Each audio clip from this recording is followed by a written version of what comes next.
Hey everybody, welcome to tnSportsChat presented by Lehigh Valley Health Network. I'm Patrick Matsinko. As you can see, I'm flying solo tonight, but actually we do have a very special edition of the show for you this week. I was recently able to sit down with Dr. Gabe Lewullis. That name might ring a bell for some of you who remember back to the 1996 NCAA men's basketball tournament. Dr. Lewullis had what proved to be the game-winning shot to help Princeton knock off defending national champion UCLA in the first round of the tournament. Currently, though, Dr. Lewullis is the chief of sports medicine at Lehigh Valley Health Network. We were able to sit down and talk about a variety of topics, from concussions to ACL and MCL injuries to just sort of general fitness, nutrition, well-being for athletes. And over the next couple of months, we are going to be featuring one of those topics as sort of the main feature, I guess, of the show.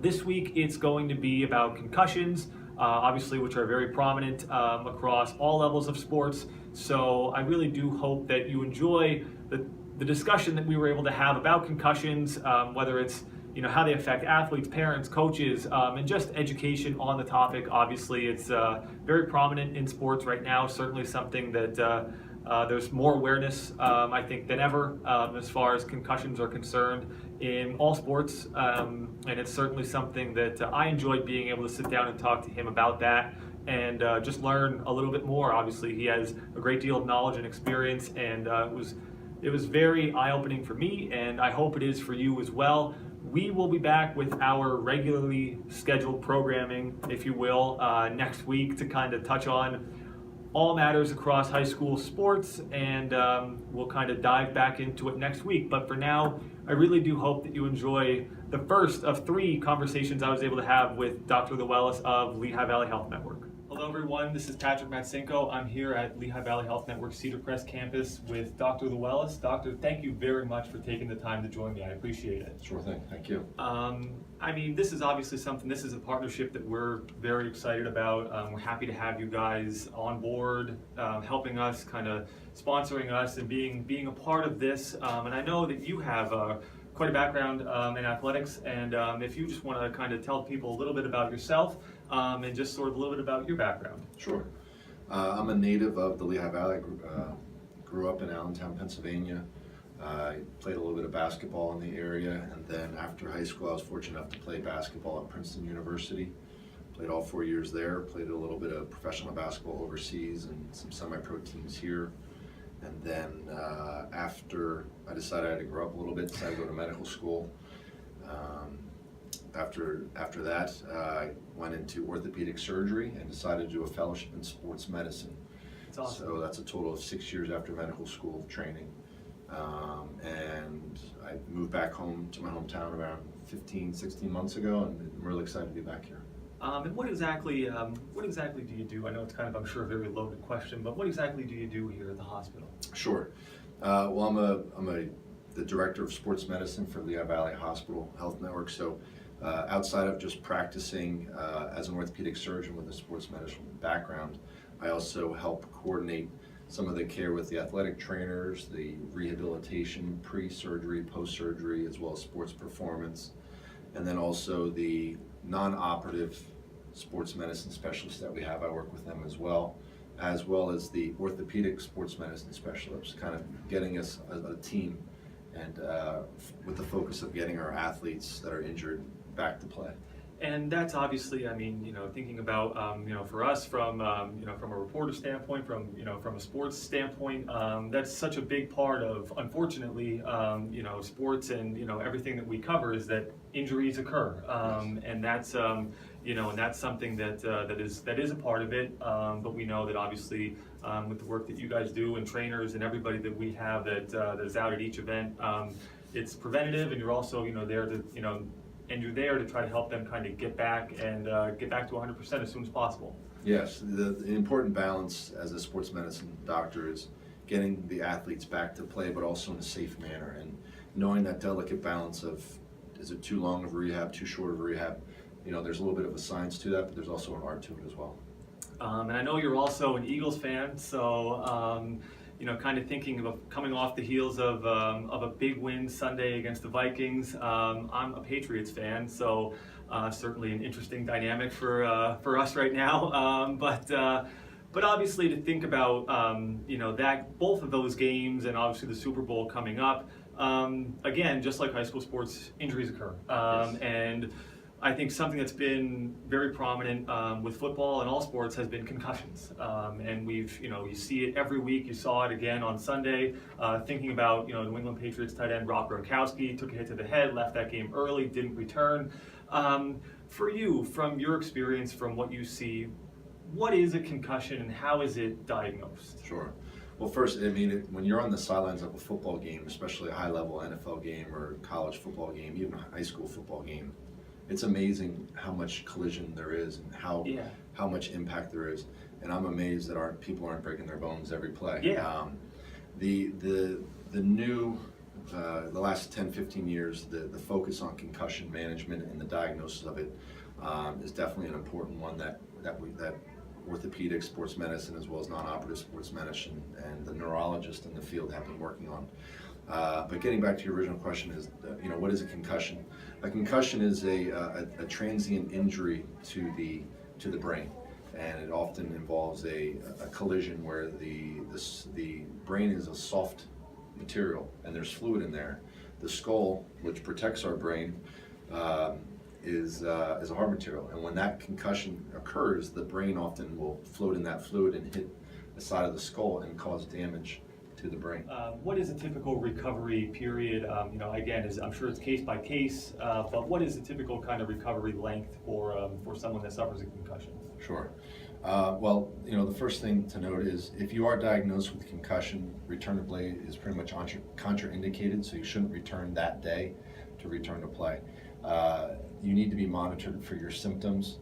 As long as you're symptom free, you can then progress. There's a post-concussion protocol that you should be progressing with a person that's a health professional, very well trained with concussion management. The science of concussion management, I think it's an imperfect science right now, but I think we've improved greatly in terms of our understanding. So you should definitely see a specialist, a healthcare professional that understands how to manage concussion, how to clear an athlete to return to play safely. There's also different testing modalities such as impact testing or other testing modalities out there that we use to help as a tool. That's not the only thing that we use, but it's one of the tools that we can use to see how an athlete is recovering from a concussion. Are you more prone to, if you have a concussion once, twice, are you more prone to kind of having, more susceptible to concussions? So if you have, say you suffer 1, 2, depending on maybe the time frame that you suffer them in, are you more prone to suffering more in the future, I guess? Yes, that is true. And the thing about the brain that is so difficult to still comprehend is the brain is such a complex organ in our body, and I don't think we fully understand right now the long-term effects of concussions and what exactly causes a concussion.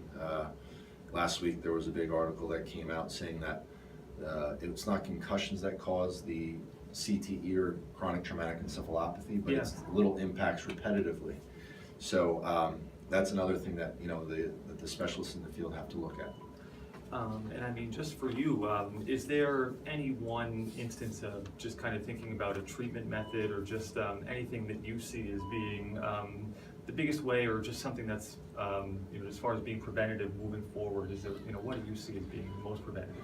Right. So the prevention for this, the education piece of this has been getting out. The fact that we're talking about it today is important, Patrick, because 10, 15 years ago, we weren't talking about concussions the way we are now. There's a lot of widespread outreach to athletic trainers, to parents, and to coaches. The ones that at first were not a little resistant to it were the coaching staff as well as the parents, because it's really, you want to win, and if you can't play, it's hard to win. But now that we're seeing the long-term effects of injuries to the head, I think that message is coming across, and most trainers and parents and even athletes are now saying, I think I have something wrong, I need to sit out. So before, it was a lot more hidden by the athletes, and I still think that happens at times, especially at a high level, like a professional level. And I but think you're afraid too discussion that you're is- going to lose your job, right? Correct. I mean, you miss time and, you're out for a couple of weeks, somebody else is in there. And it's the same thing at the high school level, where if you're out for a couple of weeks, somebody else goes in, you're worried that maybe, do I have my spot, Right. when I come back? So, Right. but for you, I mean, just anything else as far as that you'd like to add, or just anything else, that you can think of that you Sure. that you want to touch on. Well, in terms of concussion prevention, tackling technique, not leading with your head. The term spear tackling was Yeah. a popular thing in the 80s and 90s, and that has kind of gone to the wayside. The leagues have changed the rules to really penalize athletes, defensive players primarily, that are leading with their head. I still think there has to be a fair balance between defenders leading with their head versus offensive players leading with their head. Sure, yeah. Because it's a matter of leverage, and whoever gets lower often can make a couple yards difference. Yeah. And, it seems like the defensive players are the ones that are getting all the penalties, especially in the NFL and the college level you see. But offensive players also lead with their head, kind of like a battling ram. To kind of draw contact too, Yeah. and especially with the targeting penalty and things like that, and if you're if you get a guy that's a helmet to helmet, and college football, high school football, and there's a potential ejection involved. I Yes. mean that's that's certainly something that maybe you're not trying to initiate it, but at the same time you might not be shying away from it or running out of bounds, Right. if you know that that's something that might happen. Anything else for you as far as that goes, or just thinking about the game? I mean, I'm sure it's an exciting time Sure. for you Well, and me. The fact that you're a For the next Patriots, couple weeks, the fact that you're you a know. Patriots fan is difficult to be It's a in the rough room way with to you. meet, isn't it? It is. But I smelled something when it came Yeah, in the room. yeah. I didn't want to say that in any of the emails. But so. your response should be, I smell like a winner, because you guys have won so many Super Bowls, and we're so anxious to get our first one. No, but the injury to Rob Gronkowski, I am an Eagles fan, but also just as a physician and a sports medicine doctor, I hate to see when an athlete gets hit in the head. Yeah. And I hope he can play so that when we beat you guys, we can, we don't need to hear about any reasons why why you guys lost to the Eagles. Hopefully there's no cheating this time, like in 2004 by the Bill Belichick of the world. But I think it's going to be a great trying to game. find different ways to win. I know, and they do it very well, and I have a lot of respect for the Patriots. I trained in Boston for a while, so I've got to meet no Bill conflict of Belichick. interest though. I mean, No, you're not at all. definitely Okay. all Philadelphia Eagles. And that's, Yeah. I mean, and I understand, no hard feelings, but no, thank you very much for your, just for your perspective on that. And again, it's one of those things that we know how prominent injuries and things like that are, especially again, concussions and head injuries, and also how dangerous they are, and Yes. just in terms of treatment and prevention. So thank you very, very much for offering your take, and I appreciate that. You're So. welcome. And again, if people have any more questions, regarding just concussions, injury prevention, things of that nature, where should they go to kind of get a little bit more information and more education, I guess, as well? Right, so if you have any questions about sports medicine at Lehigh Valley Health Network, please call 888-402-LVHN, or you can go on the website lvhn.org/sportsmedicine. Okay, Dr. Lewullis, thank you again for your time. We appreciate it. Thank you, Patrick.